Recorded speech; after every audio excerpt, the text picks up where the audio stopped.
Hello दोस्तों, good evening, नमस्कार। आप सभी का एक बार फिर से बहुत बहुत स्वागत है आप सभी का अपने यूट्यूब चैनल परिचय की शिक्षा में। आई होप कि आप सभी अच्छे होंगे, आपकी जो तैयारी है बढ़िया तरीके से चल रही होगी। तो जो बच्चे क्लास में फर्स्ट टाइम पहली बार नए बच्चों को बताया, हमारे चैनल पर जो कि बीएड परीक्षा 2024 की तैयारी है आपकी रेगुलर बेसिस पर और जो है कंप्लीट करवा दो। जिसे भी तैयारी पूरी करनी है चैनल को सब्सक्राइब करके हमारे साथ जुड़ जाइए। उसके बाद जो का बेल आइकन है उसको ऑन कर लेंगे आप सभी लोग, ठीक है। क्लास का जो समय है, देख ले, जीके जीएस की जो क्लासेस आती है सुबह 10 बजे डेली आपको हमारे चैनल पर देखने को मिलती है। रीजनिंग की जो क्लासेस आती है दोपहर को 2 बजे डेली देखने को मिलती है। और जो हिंदी की क्लासेस शाम को 7 बजे हमारे चैनल पर देखने को मिलती है। तो इतने टाइम पे आपको क्लासेस से जुड़ना, अपनी तैयारी को जो है कंप्लीट करना है, ठीक है। जो शेड्यूल है क्लास का इसको याद करके रखिए आप सभी, ठीक है। बाकी अगर पीडीएफ चाहिए तो पीडीएफ के लिए हमारे टेलीग्राम का चैनल है, नीचे डिस्क्रिप्शन में इसका लिंक मिले, फटाफट जाइए टेलीग्राम चैनल से जोड़िए। और इसके साथ साथ देखिए, जो आपका क्लास का अपडेट होगा डेली बेसिस पे आपको मैं यहाँ पे देते रहता हूँ। और जो एग्जाम का भी अपडेट अपडेट होगा आपको यहाँ पे बता दिया, आपको पीडीएफ भी आपको यहीं पे मिलेगा, ठीक है। तो फटाफट ये हमारे टेलीग्राम चैनल से जुड़िए। अगर आपको हमसे कुछ पूछना, कोई बात करें तो आप हमारे इंस्टाग्राम पर मैसेज कर सकते हो। परीक्षा की शिक्षा का हमारे इंस्टाग्राम का पेज है, नीचे डिस्क्रिप्शन में आप सबको इसका जो है लिंक मिल जाएगा, ठीक है। तो फटाफट जाइए, हमें दोनों जगह पे ज्वाइन कर लीजिए, ठीक है। तो चलेंगे क्लास स्टार्ट करेंगे। स्टार्ट करने से पहले जिसने क्लास को लाइक नहीं है, क्लास को एक लाइक करें, क्लास को अपने दोस्तों के साथ जो है शेयर कर दीजिए, ठीक है।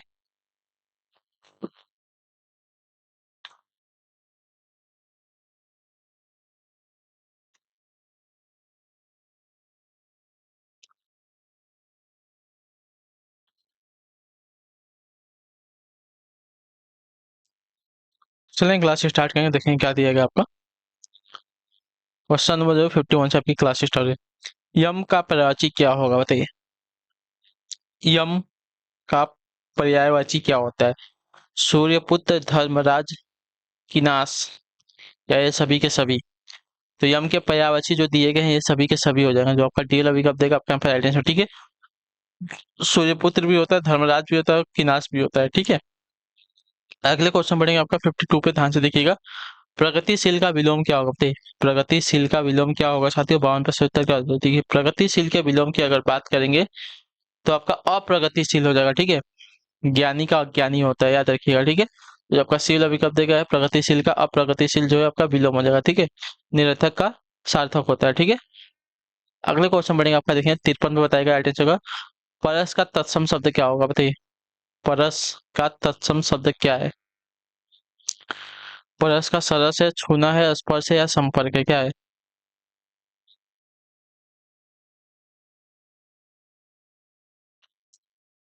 तो परस का तत्सम शब्द आपका स्पर्श होता है, जो आपका दिया गया शील विकल्प आपका सही उत्तर, ठीक है। क्लियर सभी को।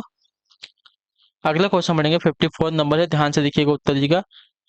अननय में कौन सा उपसर्ग, बताइए। अननय में कौन सा उपसर्ग लगा चाहते हैं? 54 पे सही उत्तर क्या होता है? अननय में उपसर्ग की अगर बात करेंगे तो आपका अन उपसर्ग लगा है, ठीक है। उपसर्ग यानी कि शब्दार्थ के स्टार्टिंग में लगकर जो है शब्द का अर्थ बदल देते हैं, ठीक है। क्लियर सभी को इसके बारे में। तो अननय में उपसर्ग आपका हो जाएगा अनुपसर्ग, ठीक है। अगले क्वेश्चन बढ़ेंगे 55 नंबर, उत्तर दीजिएगा राइट आंसर का। निर्भय का संधि विच्छेद क्या होगा? निर्भय का संधि विच्छेद क्या होगा?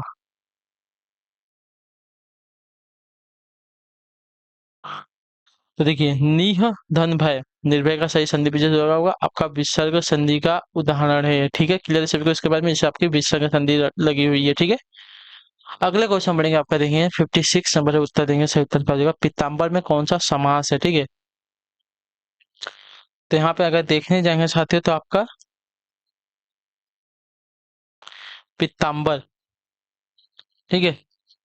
पीताम्बर में कौन सा समास हमसे पूछा साथियों, ठीक है।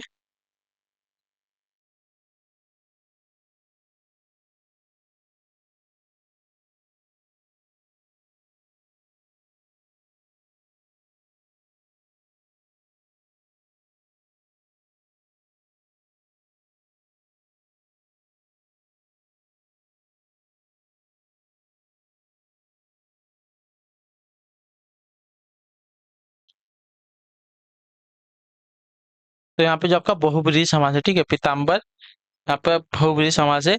पित्त है अंबर, जिसका यानी कि यहाँ पे जो है श्री कृष्ण भगवान की बात कर रहे हैं, ठीक है। यहाँ पे जो आपका बहुब्रीहि समास हो जाएगा, ठीक। क्लियर सभी को इसके बारे में। यहाँ पे आपका तीसरा पद प्रधान होता है, ठीक है। अगले क्वेश्चन बढ़ेंगे आपका 57 नंबर, उत्तर देंगे निम्न में से कौन सा अव्ययी भाव समास है, बताइए।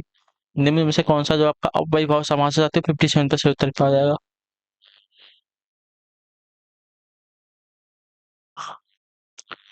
अपव्ययी भाव समास इसमें से कौन सा हो जाएगा? तो अपव्ययी भाव समास की अगर बात करेंगे साथियों तो देखिए, श्रद्धापूर्वक, प्रतिवर्ष, आजन्म, सभी के सभी जो आपके अपव्ययी भाव समास के उदाहरण हैं। तो जो आपका डी वाला विकल्प देगा आपका यहाँ पे राइट आंसर। अगले क्वेश्चन में 58 नंबर है, उत्तर देंगे राइट आंसर का। किसी काम में जो है पूर्ण मन लगाने का क्या अर्थ बताइए? किसी काम में पूर्ण मन लगाने का क्या अर्थ होता है? तो किसी काम में पूर्ण मन लगाने का अर्थ होता है दत्तचित। दत्तचित जो आपका ये वाला विकल्प देगा 58 पे आपका सही था। ठीक है, किसी काम में पूर्ण मन लगाने का अर्थ होता है दत्तचित। ठीक है, क्लियर है। अगले क्वेश्चन बढ़ेंगे 59 नंबर पे, बताइएगा राइट आंसर का। राग दरबारी उपन्यास के लेखक कौन थे?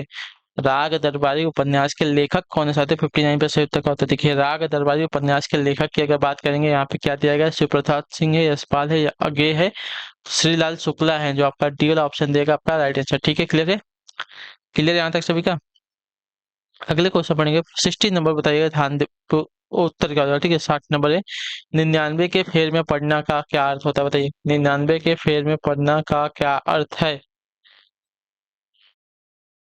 तो 99 के फेर में पढ़ना का अर्थ होता है धन संग्रह की चिंता में पढ़ना। ठीक है, जो आपका दिया गया यहाँ पे बी वाला विकल्प आपका सही उत्तर। ठीक है, क्लियर सभी को इसके बारे में। अगले क्वेश्चन बढ़ेंगे, देखेंगे आपका 8वां नंबर, उत्तर देंगे राइट आंसर का। गौरी शंकर में कौन सा समास बताइए? गौरी शंकर में कौन सा समास है? तत्पुरुष समास है, बहुब्रीहि समास है, द्विगु समास है, द्वंद्व समास है। तो इसका राइट आंसर क्या होता है? गौरी शंकर। तो गौरी शंकर में अगर समास की अगर हम बात करने जाना चाहते हैं तो गौरी शंकर में जो आपका हो जाएगा साथियों, गौरी और शंकर, यानी कि पार्वती और शंकर भगवान की यहाँ पे बात है, तो दोनों के दोनों पद यहाँ पे प्रधान है, इसकी वजह से यहाँ पे आपका द्वंद्व समास हो जाएगा। ठीक है, क्लियर सभी को इसके बारे में।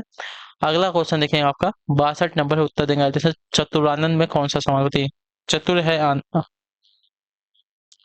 चार है आनंद, यानी कि चार है मुख जिसके। ठीक है, तो यहाँ पे आपका बहुब्रीहि समास हो जाएगा, जो आपका दिया गया यहाँ पे बी वाला विकल्प आपका यहाँ पे राइट आंसर। ठीक है, क्लियर सभी को।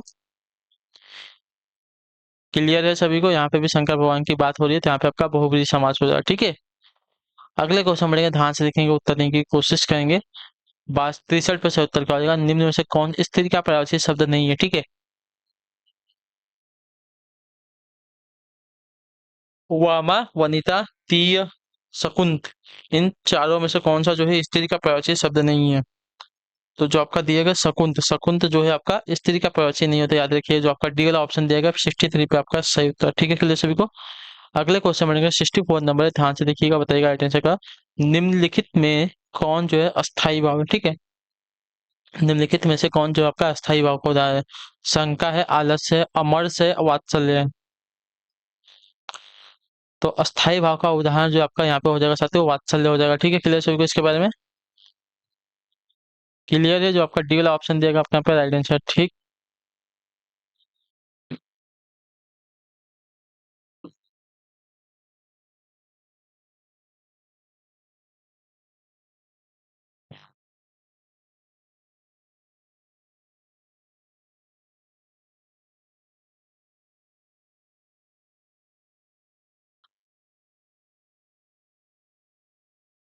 ठीक है। अगला क्वेश्चन बढ़ेगा आपका, देखें 65 नंबर 65, बताइएगा राइट आंसर क्या होगा। क्या देगा? रोला छंद के प्रत्येक चरण में कितनी मात्राएं होती हैं? ठीक है, रोला छंद के प्रत्येक चरण में कितनी मात्राएं होती हैं साथियों? इसका सही उत्तर क्या हो जाएगा? तो रोला छंद के प्रत्येक चरण में जो आपकी 24 मात्रा होती है, जो आपका दिया गया यहाँ पे बी एल अभी का 65 पे आपका सही उत्तर हो जाएगा। ठीक है, क्लियर है। अगले क्वेश्चन बढ़ेंगे 66 नंबर 66 पे, बताएंगे राइट आंसर। निम्न में से कौन एक छंद का उदाहरण नहीं, बताइए? निम्न में से कौन जो है एक छंद का उदाहरण नहीं है? तो एक छंद का उदाहरण जो आपका दिया गया है रूपक नहीं होता, जो आपका दिया गया सी वाला विकल्प आपका राइट आंसर होगा। ठीक है, रूपक जो आपका एक छंद का उदाहरण नहीं होता। ठीक है, क्लियर है। दोहा, सोरठा, भैरव, एक यहाँ पे छंद होते हैं, याद रखिएगा। अगले क्वेश्चन बढ़ेंगे आपका 67 पे, बताइएगा राइट आंसर को। किस एक के संयोग से जो है रस निष्पत्ति की चर्चा नहीं मिलती, बताइए? किस एक के संयोग से रस निष्पत्ति की चर्चा नहीं मिलती है साथियों? 67 पे से उत्तर का तो आपका राइट आंसर हो साथियों, अलंकार से, जो आपका दिया गया डी वाला विकल्प आपका राइट आंसर। ठीक है, विभाव, अनुभाव, व्यभिचारी, ये सभी क्या है आपके रस निष्पत्ति की जो है इसमें चर्चा होती है, याद रखिएगा। ठीक है, तो लेकिन अलंकार जो है इसमें आपका शामिल नहीं होता है, इतने याद रखिएगा। ठीक है, अगले क्वेश्चन बढ़ेगा आपका 68 नंबर, उत्तर दीजिएगा राइट आंसर का। ऊपर से मित्र भीतर से शत्रु के लिए प्रचलित लोकोकित का क्या है, बताइए? लोकोकित क्या है आपकी? ऊपर से मित्र भीतर से शत्रु, के लिए प्रचलित लोकोगीत क्या है साथियों? इसका सही उत्तर क्या हो जाएगा? तो मुंह में राम बगल में छुरी, आगे नाथ न पीछे पगहा, एक पंथ दो कागज, अधजल गगरी छलकत जाए। तो इसका राइट आंसर हो जाएगा साथियों, मुंह में राम बगल में छुरी, ऊपर से मित्र और भीतर से शत्रु। ये जो है आपका प्रसिद्ध लोकोगीत हो जाएगी इसके लिए। ठीक है, क्लियर सभी को इसके बारे में? अगले क्वेश्चन बढ़ेंगे आपका 69 नंबर, उत्तर दीजिएगा टेंशन का। निम्नलिखित में कौन आपका शब्द अलंकार है? ठीक है, काव्यलिंग है, दृष्टांत है, विरोधाभास है और वक्रोक्ति है, बताइए। निम्नलिखित में से कौन सा आपका शब्द अलंकार है? इसका सही उत्तर क्या? देखिए, शब्द अलंकार की अगर बात करने जाएंगे तो यहाँ पर जो है वक्रोक्ति आपका यहाँ पे शब्द अलंकार का उदाहरण, जो आपका टी वाला विकल्प देगा आपका यहाँ पर राइट आंसर। ठीक है, क्लियर सभी को? क्लियर है यहाँ तक? तो शब्द अलंकार का जो आपका एक उदाहरण हो जाएगा यहाँ पे वक्रोक्ति हो जाएगा। ठीक, काव्यलिंग, दृष्टांत, विरोधाभास आपका शब्द अलंकार के भेद नहीं होते, इतने याद रखिए। अगले क्वेश्चन बढ़ेंगे आपका 70 पे, बताइएगा सही उत्तर का। निम्न में आपका कौन आपका आपका अर्थालंकार है? ठीक है, निम्नलिखित में से कौन सा आपका यहाँ पे अर्थालंकार है, हमको ये बताना है। ठीक है, वक्रोक्ति, श्लेष, स्वभोक्ति या यमक। तो देखिए, वक्रोक्ति, श्लेष, यमक ये आपके क्या है? ये आपके हो जाएंगे साथियों शब्द अलंकार। लेकिन जो आपका स्वभावोक्ति है, स्वभावोक्ति, ये आपका हो जाएगा अर्थालंकार का उदाहरण, जो आपका दिया गया यहाँ पे सी वाला विकल्प आपका यहाँ पे सही उत्तर। ठीक है, क्लियर सभी को इसके बारे में?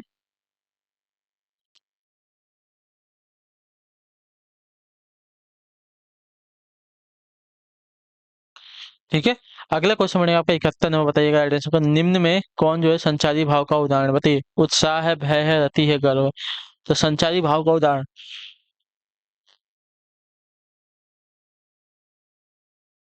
गर्व हो जाएगा, जो आपका डी वाला ऑप्शन देगा 71 पे आपका सही होगा। ठीक है, अगले क्वेश्चन बढ़ेंगे 72 नंबर, बताइएगा एड्रेस का। विभस्त रस का अस्थाई भाव क्या होता है, बताइए। विभस्त रस का अस्थाई भाव क्या होता है? 72 पे से उत्तर का देखिए, विभस्त रस के अस्थाई भाव की अगर हम बात करने जाएंगे तो आपका हो जाएगा जुगुप्सा, जो आपका सी वाला ऑप्शन देगा 72 पे आपका सही उत्तर हो जाएगा। ठीक है, क्लियर सभी को इसके बारे में? विपक्ष का साहिब आपका जुगुप्सा होता है। ठीक है, याद रखिएगा। अगले क्वेश्चन बढ़ेंगे आपका, देखें 73 नंबर क्या पूछा गया, ध्यान से देखिए। तुलसीदास की रचना नहीं है कौन सी, बताइए। रामचरितमानस, कवितावली, विनय पत्रिका या साहित्य लहरी। तो देखिए, रामचरितमानस, कवितावली, विनय पत्रिका, गीतावली, ये सभी जो आपके तुलसीदास की रचना है। देखिए, जो साहित्य लहरी है इनकी रचना नहीं है, तो जो आपका दिया गया यहाँ पे टी वाला विकल्प आपका सही उत्तर होगा। ठीक है, क्लियर सभी को? अगला क्वेश्चन देख लेते हैं आपका 74 नंबर क्या पूछा गया, ध्यान से देखिएगा, बताने की कोशिश कीजिएगा सही उत्तर का। निम्न में से कौन सा शब्द आपका शुद्ध शब्द है? ठीक है, कौन सी वतनी मतलब यहाँ पे शुद्ध हमको ये बताना है। ठीक है, तो यहाँ पे जो दिया गया है विभीषिका, विभीषिका जो आपकी सी वाली वर्तनी दी गई है आपके यहाँ पे शुद्ध हो जाएगी। ठीक है, क्लियर सभी को इसके बारे में? यहाँ तक सभी का क्लियर है? ठीक है, आखिरी क्वेश्चन है, ध्यान से देख के उत्तर दीजिएगा अटेंशन का। यदि वर्षा न होती तो नदियां सूख जाती, किस प्रकार का वाक्य है? यदि वर्षा न होती तो नदियां सूख जाती, ये आपका क्या हो जाएगा साथियों? कैसा वाक्य हो जाएगा, बताइए। संदेहवाचक हो जाएगा, संकेतवाचक हो जाएगा, विस्मयबोधक हो जाएगा या विधिवाचक हो जाएगा। देखिए, यदि वर्षा न होती तो नदियां सूख जाती, यदि कि जो है संकेत कर रहा है किधर, वर्षा की तरफ, कि वर्षा नहीं होती तो नदियां सूख जाती। तो आपका कैसा वाक्य हो जाएगा? आपका संकेतवाचक वाक्य हो जाएगा, जो आपका दिया गया यहाँ पे बी वाला विकल्प आपका यहाँ पे 75 पे सही उत्तर है। ठीक है, क्लियर सभी को इसके बारे में? तो इसी के साथ जो आपकी क्लास है आज की यहीं पे कंप्लीट होती है। आई होप कि आपको जो क्लासेस आती है अच्छी लगी, अच्छी क्लास को लाइक करें, चैनल पहले होते चैनल को सब्सक्राइब करें और हमें जो है कमेंट करके बताइए आपको जो क्लासेस आती है कैसी लगी है। ठीक है, कमेंट जरूर करिएगा। तो हम आपसे मिलते हैं आपकी नेक्स्ट क्लास में कल सुबह वाली जीके जीएस की। तब तक के लिए टाटा बाय बाय, जय हिंद जय भारत। आपसे क्लास से जुड़ने के लिए बहुत बहुत ही धन्यवाद साथियों।